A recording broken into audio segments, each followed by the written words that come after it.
அன்பு நேயர்களே, அனைவருக்கும் வணக்கம். இன்று நாம் காணவிருப்பது உலகமே ஆவலுடன் எதிர்பார்த்து கொண்டிருக்கின்ற, நம் வாழ்வில் ஒளியேற்றுகின்ற, நினைத்தாலே முக்தி தரக்கூடிய திருவண்ணாமலை அண்ணாமலையார் திருக்கோவில் திருக்கார்த்திகை தீபத் திருவிழா வருகின்ற 3/12/2025 அன்று வெகு விமரிசையாக கொண்டாடப்பட இருக்கின்றது. அன்றைய தினம் காலையில் பரணி தீபமும் மாலையில் மலை மீது மகா தீபமும் ஏற்றப்பட இருக்கின்றது. அதை உலகமே எதிர்பார்த்து காத்திருக்கின்றது. மேலும் இக்காணொளி வாயிலாக திருவண்ணாமலை மகா தீபத்தை பற்றிய சில அரிய தகவல்களை நாம் அறிந்து கொள்வோம். எனவே இக்காணொளியினை அனைவரும் முழுமையாக கேளுங்கள். வாருங்கள் காணொளிக்குள். திருவண்ணாமலை மகா தீபம் பற்றிய சில அரிய தகவல்கள். கார்த்திகை தீபத் திருநாள் மிக மிக தொன்மை வாய்ந்த தமிழர் பண்டிகை ஆகும். பல்லாயிரம் ஆண்டுகளுக்கு முன்பிருந்தே விமரிசையாக கொண்டாடப்பட்டு வருகிறது இந்த தீபத் திருவிழா. இதை கிமு 2500 ஆண்டுகளுக்கு முன்பாக நமது சங்க இலக்கியங்களும் கூட சுட்டி காட்டுகின்றன. இந்நாளில் திருவண்ணாமலை மீது ஏற்றப்படும் பரணி தீபமும் மகா தீபமும் மிகவும் பிரசித்தி பெற்றது. கோடிக்கணக்கான சிவ பக்தர்கள் இந்நாளில் திருவண்ணாமலையில் கூடி ஈசனை கோஷமிட்டு வழிபாடு செய்வர். அண்ணாமலைக்கு அரோகரா, அருணாச்சலனுக்கு அரோகரா என பக்தர்களின் கோஷம் விண்ணை பிளக்கும். இந்த மகா தீபத்தின் சிறப்புகளையும் பலன்களையும் தான் நாம் இங்கே காணப்போகிறோம். கார்த்திகை மாதத்தில் அதிகாலை 5 மணியளவில், அதாவது பரணி நட்சத்திரத்தில் கோவிலின் 5 மடக்குகளில் ஏற்றி வைக்கப்படும் அகல் தீபமே பரணி தீபம் ஆகும். இந்த 5 மூலைகளும் எம்பெருமான் ஈசனின் படைத்தல், காத்தல், அழித்தல், மறைத்தல், அருளல் என ஐவகையான தொழில்களையும் ஐயனின் திருமுகங்களையும் குறிக்கின்றது.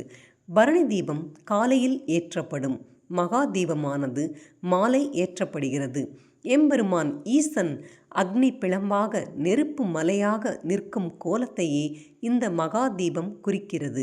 திருவண்ணாமலை உச்சி கடல் மட்டத்தில் இருந்து 2668 அடி உயரம் கொண்டது. மகா தீபம் ஏற்றப்படும் விளக்கு கொப்பரை, செம்பு மற்றும் இரும்பால் செய்யப்பட்டது. இதில் விளக்கேற்ற சுமார் 3000 கிலோ நெய் பயன்படுத்தப்படுகிறது. 1000 மீட்டர் காடா துணியை திரியாக கொண்டு விளக்கிடப்படுகிறது. 1668ஆம் ஆண்டு வேங்கடபதி ஐயர் வெண்கல கொப்பரையை செய்து உபாயமாக அளித்தார். பின்பு 1991ஆம் ஆண்டிலிருந்து இரும்பு கொப்பரை பயன்படுத்தப்பட்டு வருகிறது. இது பக்தர்களால் எம்பெருமான் ஈசனுக்கு அன்போடு செய்து கொடுக்கப்பட்டது. இந்த கொப்பரையை மலையின் உச்சியில் வைக்கும் உரிமையும் இந்த கொப்பரையில் விளக்கேற்றும் உரிமையும் பர்வத ராஜகுலத்தினருக்கு மட்டுமே உள்ளது. இவர்கள் செம்படவர்கள் என அழைக்கப்படுவர். செம்படவர்கள் சிவன் படையினர் ஆவர். இந்த குலத்தை சேர்ந்தவர்களே வருடா வருடம் தீபத் திருநாளன்று முறைப்படி மலை மீது மகா தீபத்தை ஏற்றி வைப்பார்கள்.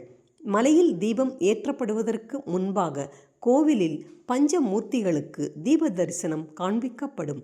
பிறகு அர்த்தநாரீஸ்வரர் வந்து தரிசனம் தருவார்.